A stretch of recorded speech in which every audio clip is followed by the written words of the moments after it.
भगवत गीता में जो बातें लिखी हुई हैं आत्मा के संदर्भ में कि आत्मा कभी मरती नहीं, मैं साक्षात यहाँ प्रमाणित कर रहा हूँ। मैंने घोषणा की है, मैं पिछले जन्म में ओशो था। मेरी जो प्रेमिकाएं हुई हैं, रही हैं या होंगी आगे, उन पर भी काफ़ी प्रयोग मैं कर रहा हूँ।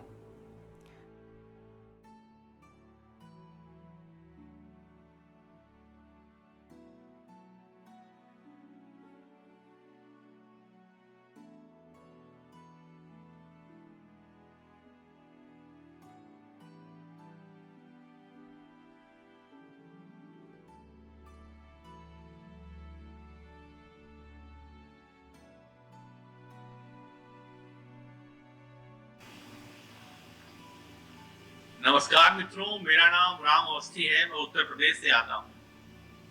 मेरे साथ श्री शशि वासुदेव झा जी हैं जो बिहार प्रांत से आते हैं।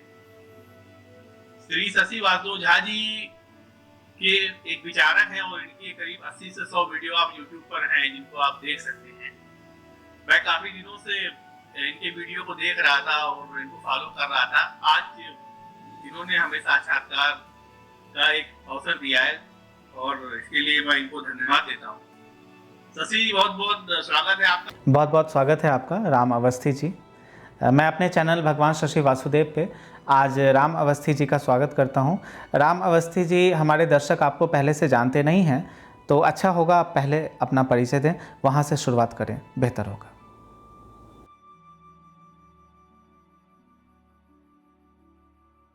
मैं राम अवस्थी में उत्तर प्रदेश लखनऊ का रहने वाला हूँ और मैं एक टेलीकॉम कंपनी में कार्यरत हूँ।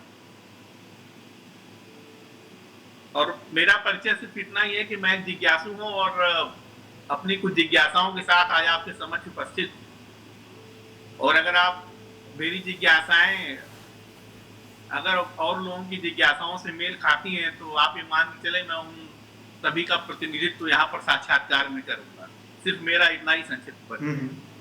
तो मित्रों, मैं कह रहा था कि श्रीमान शशि वासुदेव जी के वीडियो मैंने देखे हैं, यूट्यूब पर पड़े हुए हैं। पहले आप अपने बारे में कृपया फिर से बहुत बहुत स्वागत करता हूं मैं राम अवस्थी जी आपका। आप टेलीकम्युनिकेशंस कंपनी में जोनल हेड रह चुके हैं लखनऊ में। आपका परिचय हम लोगों को प्राप्त हो ही गया है। मैंने अपना परिचय तो बहुत दफ़ा दे ही दिया है, फिर भी आप पूछते हैं तो मैं आपसे कहता हूँ, मेरा नाम भगवान शशि वासुदेव है और पिछले वर्ष ही मैंने सामाजिक तौर पर और वैश्विक तौर पर यह घोषणा की है कि मैं ही भगवान श्री ओशो रजनीश का पुनर्जन्म हूँ। मैंने MBA किया है ह्यूमन रिसोर्सेज से, बिज़नेस इंग्लिश सर्टिफिकेट किया है कैम्ब्रिज यूनिवर्सिटी से। मैंने graduation bachelor of business administration marketing से किया था और मैं अभी 28 साल का हूँ और एक आध्यात्मिक गुरु के तौर पर कार्य कर रहा हूँ। केवल भारत में ही कार्य नहीं कर रहा हूँ, पूरे विश्व में कार्य कर रहा हूँ। और मैं बिहार का रहने वाला हूँ। बिहार के मुजफ्फरपुर में मैं रहता हूँ और मेरा जन्म बिहार के सीतामढ़ी में हुआ था सन 1994 में। 11 दिसंबर 1994 मेरा जन्म हुआ बिहार के सीतामढ़ी ज़िले में। मैं फिर से आपका बहुत बहुत स्वागत करूं। आप अब अपने प्रश्नों के साथ दर्शकों के सामने आ सकते हैं। द सीरीज़ के माध्यम से मैं अपनी कुछ बातें आप तक पहुंचाना चाहूँगा और इसमें मेरी सहायता करेंगे राम अवस्थी जी। ये भूमिका निभा रहे हैं एक प्रश्न पूछने वाले की और एक जर्नलिस्ट के नाते ये प्रश्न पूछ रहे हैं और ये केवल वही प्रश्न नहीं पूछ रहे हैं जो ये पूछना चाहते हैं। दरअसल बात ये है, ये आपके बिहाफ में आपके स्थान पर प्रश्न पूछ रहे हैं। जो प्रश्न आप मुझसे पूछना चाहते हैं वही प्रश्न राम अवस्थी जी अपने माध्यम से, अपने तरीके से, अपने शब्दों में पूछ रहे हैं। तो राम अवस्थी जी प्रतिनिधित्व कर रहे हैं पूरे भारत का, पूरे विश्व का प्रतिनिधित्व कर रहे हैं और पूरे विश्व का प्रतिनिधित्व करते हुए ये बहुत सारे प्रश्न मुझसे करेंगे। आध्यात्मिक प्रश्न करेंगे, धार्मिक प्रश्न करेंगे, सांसारिक प्रश्न करेंगे, वैज्ञानिक प्रश्न करेंगे, तरह तरह के ये प्रश्न करेंगे और अपने अनुसार, अपने शब्दों में उन प्रश्नों के उत्तर मैं दूंगा। तो आइए शुरुआत करते हैं। पहला एपिसोड आज 17 जुलाई 2023 आज हम शुरुआत कर रहे हैं इस नए सीरीज। राम अवस्थी जी के साथ हम शुरू करते हैं। राम अवस्थी जी, आप अपने प्रश्नों के साथ अब दर्शकों के सामने आएं और अपने प्रश्नों को करें। बहुत बहुत धन्यवाद शशि जी इस प्रस्तावना के लिए। मेरा आपसे ये पहला प्रश्न ये है, मैंने आपके बहुत सारे वीडियो YouTube पर जो पढ़े हैं, लगभग मैंने सारे ही वीडियो आपके देखे हैं। आपकी जो वाचन शैली है वो काफी प्रभावित करती है। एक चुंबकीय आकर्षण है आपकी बातों में। 8 अरब की दुनिया है, जो भी रोटी दाल की समस्या से ऊपर उठ चुके हैं, सभी को मोक्ष चाहिए। तो मोक्ष का एक बहुत बड़ा सुपर बाजार है, और इस सुपर बाजार में आप अपने आप को बिना ओशो के नाम का सहारा लिए हुए भी स्थापित कर सकते हैं। तो कृपया मुझे आप ये बताएं कि ये ओशो के पुनर्जन्म की कहानी का सहारा। आपका प्रश्न बहुत अच्छा है राम अवस्थी जी, और ये प्रश्न केवल आप करते हैं मुझसे, ऐसा नहीं। ये प्रश्न मेरे दर्शक और जो कमेंट्स करते हैं, यानी मेरे ही दर्शक जो मेरी वीडियोज़ को देखते हैं फेसबुक पर, मेरे मित्र, मेरे फॉलोअर्स, इंस्टाग्राम पर मेरे फॉलोअर्स, मेरे व्यक्तिगत जीवन में जो मेरे मित्र हैं, सामाजिक जीवन में जो लोग हैं, पारिवारिक जीवन में जो मेरे सगे संबंधी हैं, वे भी मुझसे ये प्रश्न करते हैं कि ओशो के नाम का सहारा मैं क्यों ले रहा हूँ। बड़ा अच्छा होता मैं अपने नाम के सहारे ही अपनी स्थापना करता, अपनी व्यवस्था करता, अपने आध्यात्मिक ज्ञान का प्रतिपादन करता, लोगों तक अपनी बातें पहुँचाता, तो अच्छा होता। ये प्रश्न बड़ा समसामयिक है, और ये प्रश्न बहुत रेलिवेंट भी है, बहुत तार्किक है, बहुत अर्थपूर्ण प्रश्न है। अक्सर लोग ऐसा समझते हैं कि मैं ओशो के नाम का सहारा ले रहा हूँ, लेकिन ऐसा है नहीं। मैं किसी के नाम का सहारा नहीं ले रहा। मैं अपने बलबूते, अपने सामर्थ्य के साथ, अपनी शक्ति के साथ आप लोगों के समक्ष आ रहा हूँ। अब गलती आपकी है कि आप मेरी शैली में, मेरे व्यवहार में और मेरे तरीके पर शक करते हैं। आपको ऐसा लग रहा है मैं किसी का सहारा ले रहा हूँ, लेकिन आप ये नहीं समझ पा रहे मैं कह क्या रहा हूँ। मैंने घोषणा क्या की है, क्या आपने सुना नहीं? मैंने घोषणा की है मैं भगवान श्री ओशो रजनीश का पुनर्जन्म हूँ। मैंने घोषणा की है मैं पिछले जन्म में ओशो था। मैं ही ओशो था, मैं कोई और नहीं था। ओशो कोई और नहीं थे, शशि वासुदेव कोई और नहीं है। दोनों एक ही व्यक्ति हैं, शरीर अलग अलग। पिछले जन्म में ओशो के रूप में जाना जाता था, इस जन्म में शशि वासुदेव के रूप में जाना जाता हूँ।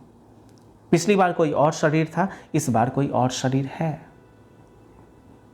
लेकिन ऐसा भी नहीं है कि ओशो के नाम के सहारे ही इस पुनर्जन्म की अवधारणा और इस पुनर्जन्म की घोषणा के साथ ही मैंने अपने जीवन की शुरुआत की, या फिर मैंने अपने आध्यात्मिक ज्ञान का प्रतिपादन करना जब शुरू किया तो इस नाम के सहारे ही मैंने शुरू किया था। ऐसा भी नहीं है।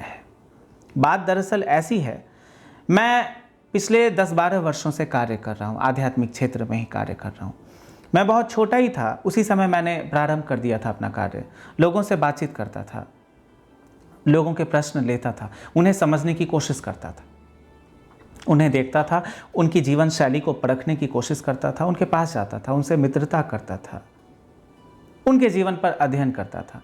एक तरह से सोशल एनालिस्ट, साइकोलॉजिस्ट के रूप में कार्य करता था। किसी को मालूम नहीं था मैं क्या कर रहा हूँ। मैं एक एक्सपेरिमेंट कर रहा था, मैं एक प्रयोग कर रहा था, और ये प्रयोग मैंने बहुत लोगों के साथ किया। अपने सगे संबंधियों के साथ भी प्रयोग मैंने किए। अपने रोमांटिक जीवन में, यानी मेरी जो प्रेमिकाएं हुई हैं, रही हैं या होंगी आगे, उन पर भी काफ़ी प्रयोग मैं कर रहा हूँ। तो अपने व्यक्तिगत जीवन में भी मैं प्रयोग करता हूँ, अपने दोस्तों पर भी, और जिन लोगों से मैं मिलता हूँ उन पर भी प्रयोग करता था, प्रयोग करता हूँ और करता रहूँगा।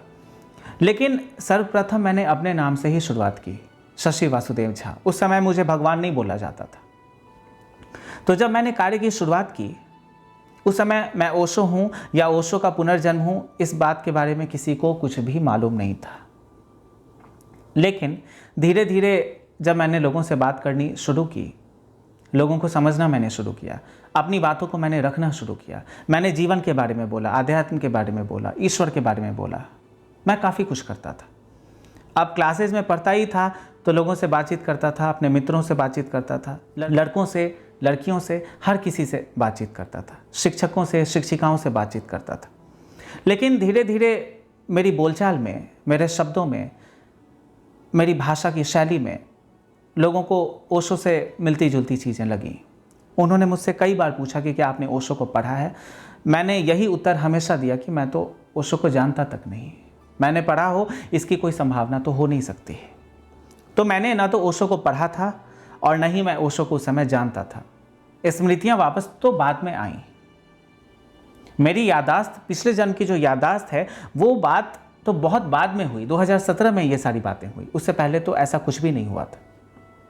मैंने उनसे अक्सर यही कहा, मैं तो नहीं जानता आप मुझसे क्या पूछ रहे हैं, मैं तो बस इतना जानता हूं, मैं कुछ आपसे कहता हूं, आप मेरी बातें सुनते हैं, आप कुछ कहते हैं, आपकी बातें मैं सुनता हूं, आपको मैं ध्यान सिखाने की कोशिश कर रहा हूं, धर्म और आध्यात्म को एक नई शैली में परिभाषित करने की कोशिश कर रहा हूं, उसकी व्याख्या करने की कोशिश कर रहा हूं। लेकिन आपका ये आरोप कि मैंने ओशो को सुन रखा है, गलत है। उस समय मुझे कुछ मालूम नहीं था अपने बारे में, मैं बहुत पहले की बात बता रहा हूँ, 2013, 14, 15 की बात बता रहा हूँ, शायद उससे भी पहले 2011-12 की बात बता रहा हूँ, जिस समय मैं बहुत छोटा था, स्कूल में पढ़ता था, कॉलेज गया भी नहीं था। कॉलेज तो मैं 2014 में गया, मैंने अपनी ग्रेजुएशन 2014 से शुरू की थी, 2014 से 17 मेरा BBA हुआ और 2017 से 2020 तक मैंने MBA किया, और उसी दौरान मेरा बिजनेस इंग्लिश सर्टिफिकेट का कोर्स कैम्ब्रिज यूनिवर्सिटी इंग्लैंड से भी हुआ। तो मेरी बातों में लोग ऐसा कहते थे कि ओशो का प्रतिबिंब झलकता है, ओशो की छवि झलकती है, लेकिन मुझे बात समझ नहीं आती, क्योंकि मैं तो अपने अनुभव के आधार पर कहता हूँ, मैं तो अपने ज्ञान के आधार पर कहता हूँ। मैं बातों को नज़रअंदाज कर देता था, क्योंकि मुझे उससे कोई लेना देना नहीं था। लोग क्या कहते हैं इससे ज़्यादा फर्क नहीं पड़ता, मैं क्या कहता हूँ और मैं क्या करता हूँ इससे फ़र्क पड़ता है। तो मैं अंडर एस्टिमेट करता रहा, मैं भूलता रहा इन सब बातों को, मैं ज़्यादा सोचता नहीं था इस बारे में। लेकिन अक्सर जब मैं कविताएं लिखता था, आर्टिकल्स लिखता था फेसबुक पर, इंस्टाग्राम पर या कहीं भी, तो लोग मुझसे अक्सर प्रश्न करते थे, आप जो कुछ भी लिख रहे हैं ऐसा लग रहा है कि ओशो ही लिख रहे हैं, तो हमें तो यही लगता है कि आप ओशो हैं। उस समय तक मैंने कोई घोषणा नहीं की। तो ऐसा नहीं है राम अवस्थी जी, जब मैंने घोषणा की तभी ऐसे आरोप लगे कि मैं ओशो के नाम का सहारा ले रहा हूं। पहले भी आरोप लगते रहे हैं कि मैंने ओशो को पढ़ा हुआ है और उनकी बातें ही उतार रहा हूं, लेकिन ऐसा है तो नहीं। लोग क्या सोचते हैं लोगों पर निर्भर करता है, मैं क्या करता हूं अपने जीवन में मुझ पर निर्भर करता है। मैंने किसी का सहारा नहीं लिया, और यह कहना जरूरी था कि मैं भगवान श्री ओशो रजनीश का पुनर्जन्म हूं, क्योंकि मैं लोगों के मन से मृत्यु का भय मिटाना चाहता था। लोग मृत्यु से बड़े डरे डरे से रहते हैं, उन्हें ऐसा लगता है शरीर नष्ट हो जाता है तो व्यक्ति भी नष्ट हो जाता है, चेतना भी नष्ट हो जाती है, वे दोबारा लौटकर नहीं आते। लेकिन यदि मैं यहाँ बैठकर कह रहा हूँ, घोषणा कर रहा हूँ कि मैं पुनर्जन्म लेकर वापस आ चुका हूँ, कम से कम मैं इतना तो कह ही सका, मैं जीवित हूँ, मैं पुनर्जीवित हूँ, फिर से मैंने जीवन धारण किया, फिर से मैंने शरीर धारण किया, मैं कभी मरता नहीं, आप कभी मरते नहीं। आत्मा अजर अमर अविनाशी है, आत्मा का अस्तित्व कभी भी नष्ट नहीं होता। तो कम से कम एक कार्य करने में मैं सफल हुआ हूं और हो जाऊंगा, पूरी तरह हो जाऊंगा। लोगों के मन के भीतर से मृत्यु का भय निकल जाएगा। भगवत गीता में जो बातें लिखी हुई हैं आत्मा के संदर्भ में कि आत्मा कभी मरती नहीं, मैं साक्षात यहाँ प्रमाणित कर रहा हूँ, आत्मा कभी मरती नहीं। आपने मोक्ष के बारे में भी बहुत अच्छा प्रश्न किया है, लेकिन मोक्ष को आप जैसे समझते हैं वैसे मैं नहीं समझाता। मेरे लिए मोक्ष बहुत अलग चीज़ है, अभी है, यहाँ है, इसी क्षण में है। मृत्यु के बाद कोई मोक्ष है उसके बारे में मैं कुछ भी नहीं कहता, लेकिन जीवन जीते हुए मोक्ष यहाँ इसी क्षण में है, बिल्कुल है, ऐसा कहता हूँ। मैं सुनी सुनाई बातों पर विश्वास नहीं करता, मैं अपने अनुभव पर श्रद्धा रखता हूँ और अपने अनुभव के आधार पर ही कुछ कहता हूँ।